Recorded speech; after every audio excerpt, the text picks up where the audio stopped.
All right, my off-road solar shower just showed up, and it was well packaged in a nice big box and well bubble wrapped.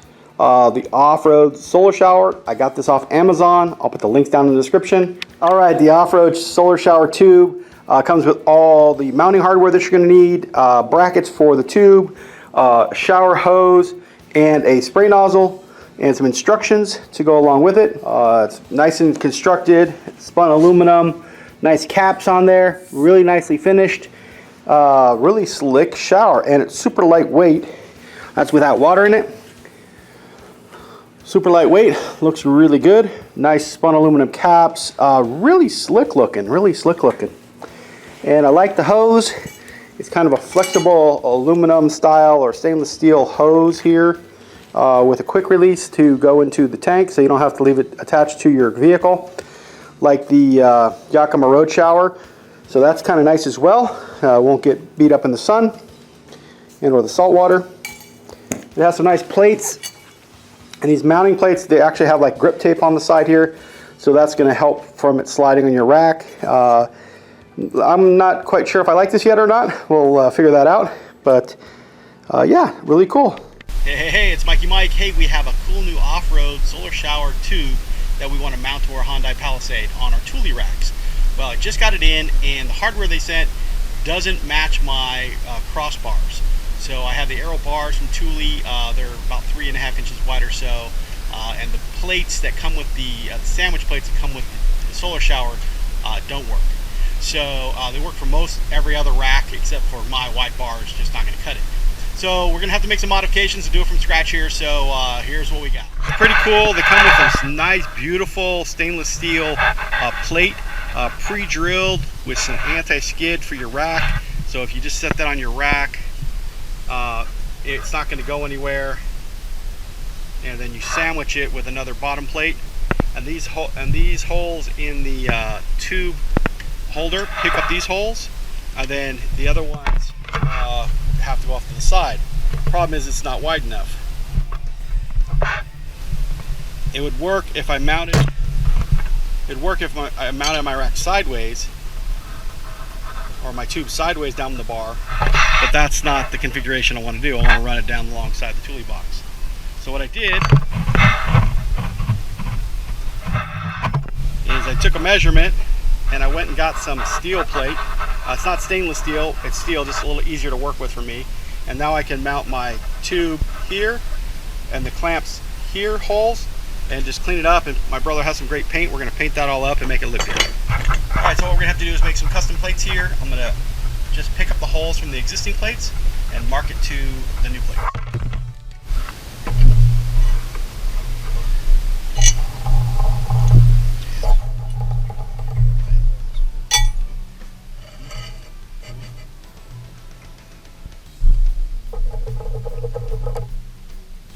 Alright, we have our 4 holes lined up here. We're going to drill the holes, then round the corners and smooth it all out.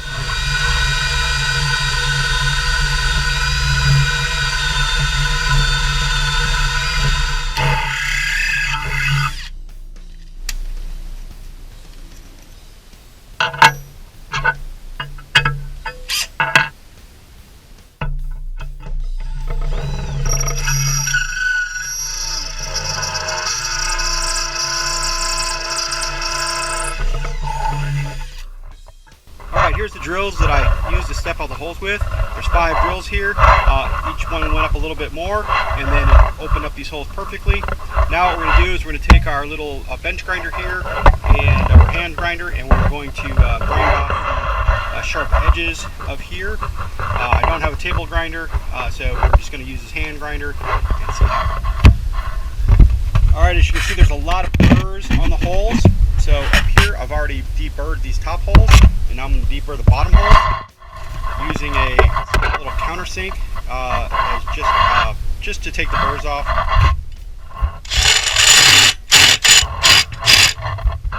And that makes it nice and smooth. Nice and smooth.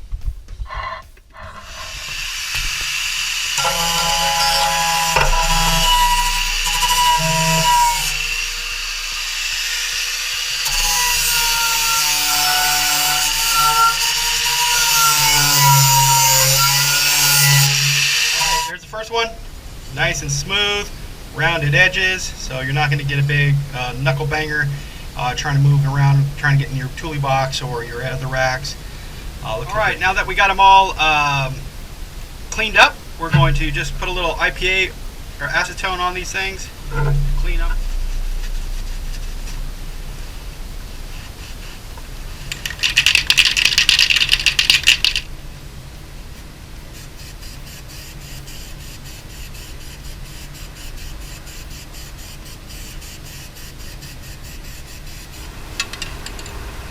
All right, looking good.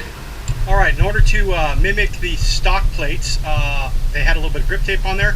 So I have some 3M grip tape. Apply to the top portion just like the regular stock tape here. All right, we're gonna put it right in the center.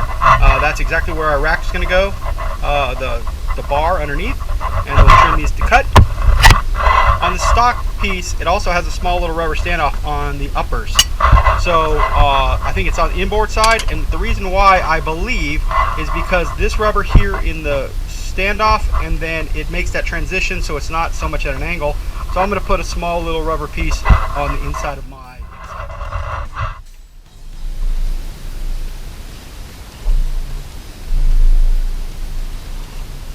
I get this grip tape at any skateboard shop, hardware store. I've had this around for years, so I'm not quite sure where I got this from. The steel I got from my local steel manufacturer around the town, and they cut the plates to my exact measurements, and then I just had to drill the holes. All right, so these are stainless steel. These are steel alloy. You want to definitely paint these so they don't rust, and these are definitely better high quality, but I didn't feel like drilling the stainless steel because it's a pain in the butt and expensive. All right, it's time to assemble. So we're going to assemble this here on the bench, and then we're going to slide it onto the bars, and then we'll slide the tube in. So what I've done here is I'm mounting this opposite of the foam pad, and then there's the rub strip that goes going to go against the bar itself. Then the bottom plate is scratchy side in.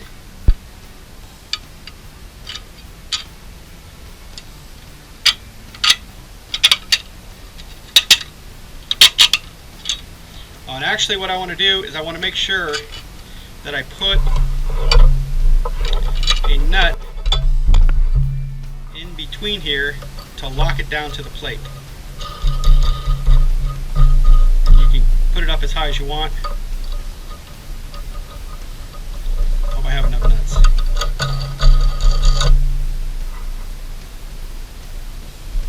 Alright, sandwich the plate.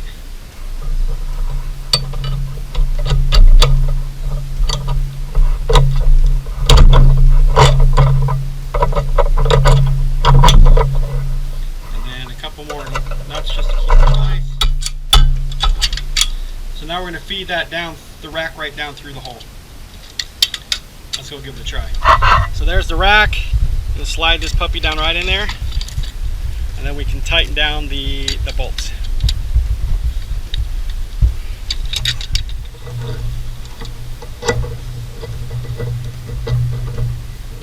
Okay, that looks pretty good.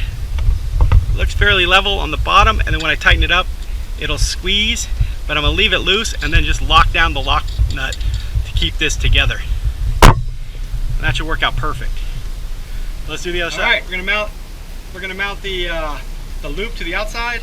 Slide it right into the bar until it bottoms out on the foot of the rail. And you got about an inch or so at the end.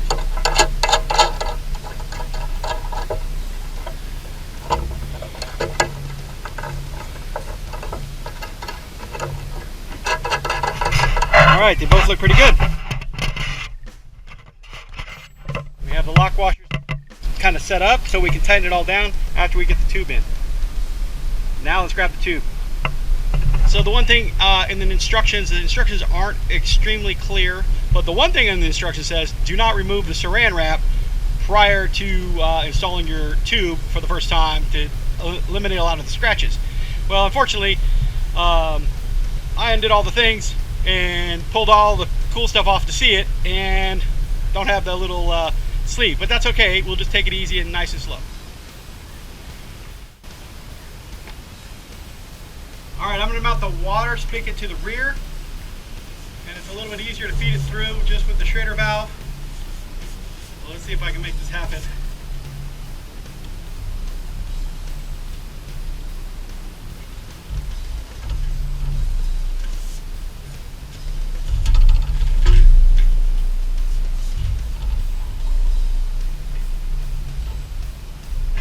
We have to clamp down the clamps in the back, and that way I kept these away from getting cut on and keep it nice and clean up front.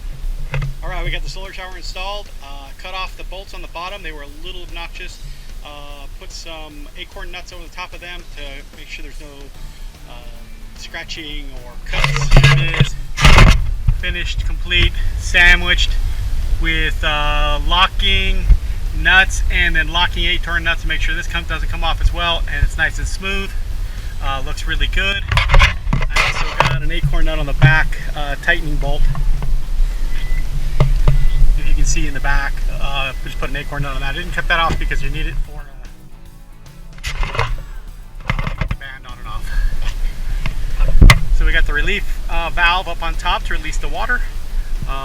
The input and water on the other side, we should be good there, and the Schrader valve. The off-road solar shower tube. Fill, air input. This is the water squirter with the on-off valve. A nice little on-off valve, has a little ball kind of pocket to it.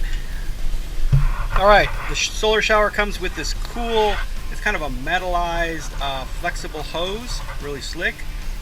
This part you can screw into your nozzle, and this came with it.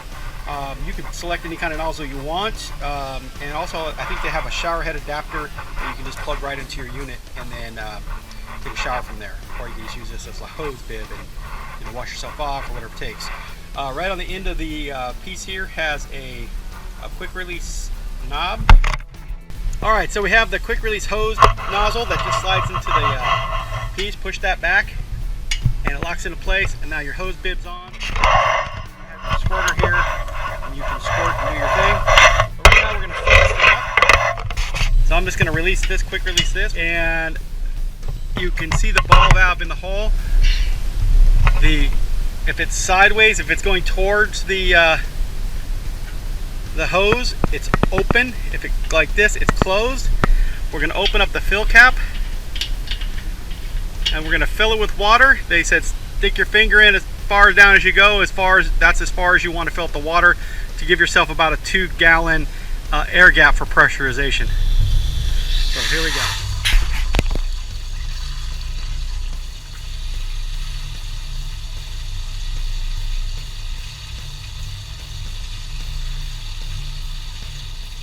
That was about 2.5 minutes, and the water's completely full. So the water's completely full. You can see the water right here. So what we want to do is we want to get some air out, so we're going to let some water out of the bottom until we can't feel the water anymore.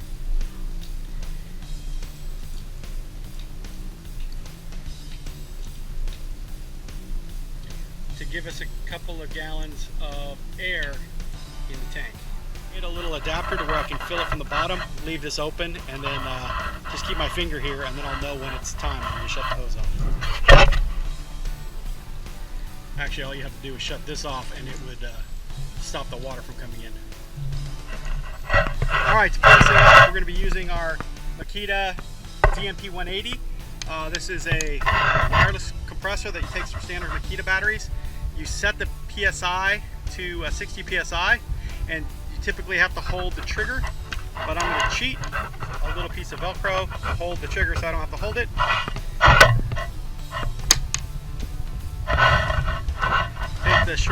Take the air line piece, put it back down tight, and now let's program.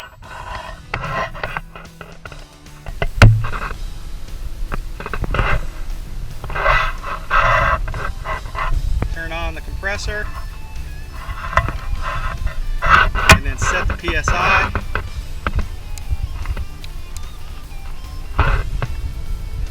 set it to 60 psi.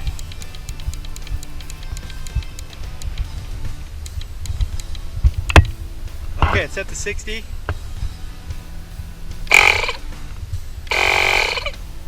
And right now it says 0, but you have to hold the trigger. So what I'm going to do is use this little piece of Velcro and cheat.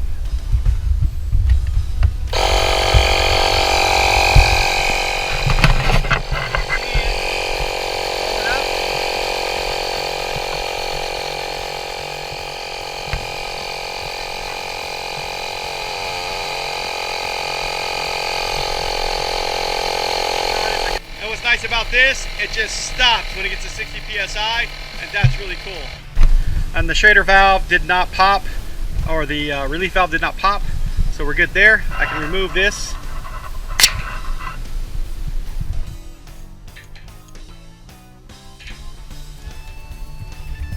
Alright, let's see how it does. Turn it on, see if it leaks. Ah, looks like we got the leak cleared. Looks great. Oh, yeah. Working good. See if we can get the tree. Oh, heck yeah, we got that tree. There's a palm tree way over here. Oh, heck yeah, we got the palm tree. We got the car with plenty of pressure. Okay, what I found is a gender bender. It is a hose bib to hose bib, female to female. And what we're going to do is we're going to unscrew our hose bib here, and we're going to hook it up to here. I don't think the threads are the right course, but we'll see if it'll work anyway. Until I can get to the hardware store and get the right one. And then we'll hook this piece up to the tank, hook my standard hose up here, and we're going to reverse fill this tank now. Alright, the one big thing you have to do is after you use your tank, if it's not completely depressurized, you can open the bottom to depressurize it, and that'll make it all the pressure go out. Then you can open the top cap safely.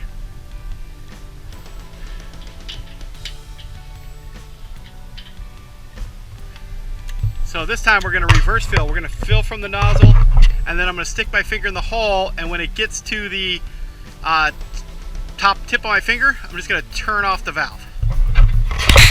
Okay, it's only leaking a little bit. It's not the right valve, but we're going to open up the pressure valve, or we're going to open up the fill valve.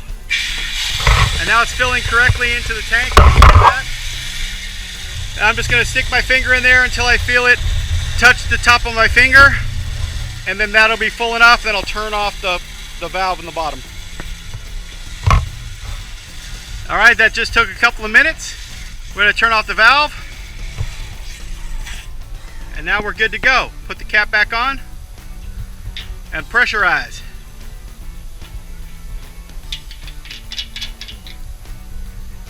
Voila! So it's Mikey Mike. If you like what you see, the solar shower tube here, please let me know. Look at the links in below. I think I got this on Amazon. So, alright man, peace.